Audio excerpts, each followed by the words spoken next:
Mas organisado at mas matibay umano ang hawak na ebidensya ng prosekusyon laban kay dating Pangulong Rodrigo Duterte.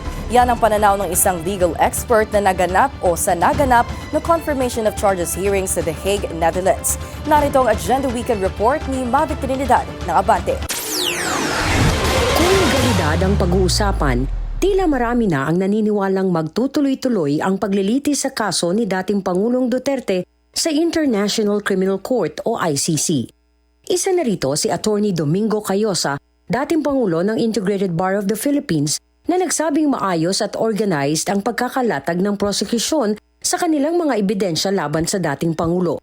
Sa panayam ng Kong Radio ng Abante, sinabi ni Cayosa na kahit mula sa video clips, government documents at mga pahayag sa media at publiko ng dating Pangulo ang mga ebidensya ng prosekusyon, matibay daw ang mga ito para posibleng madiin ng husto si Duterte. Tila mahina naman raw ang depensa ng kampo ni Duterte kung idadaan sa mas emosyonal at drama ang kanilang estratehiya.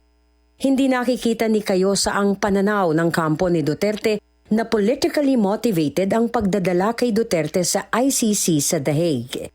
Una nang sinabi ng lead counsel ni FPRRD na walang niligpit o pinatay ang kanyang kliyente. Kung kulang ka ng legal argument, kung kulang ka sa katotohanan, gagawa ka ng ibang rason, ililihis mo. So, baka makita yan, o baka nakikita na nga ng mga juez na yung pagbabalik ito sa politikahan lang ito, ganyan, o yung emosyon ang ginagamit, it might betray the weakness of your legal position. At maganda siguro na they maintain legal argument.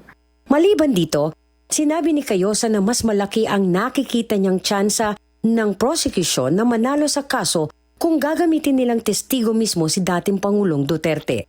Sabi ni Cayosa, pagkakataon ito ni Duterte na aminin ang mga ebidensya ng prosecution para maprotektahan ang kanyang mga dating tauhan at kasamang nag-implementa ng kanyang mga kautusan sa madugong kampanya kontra droga.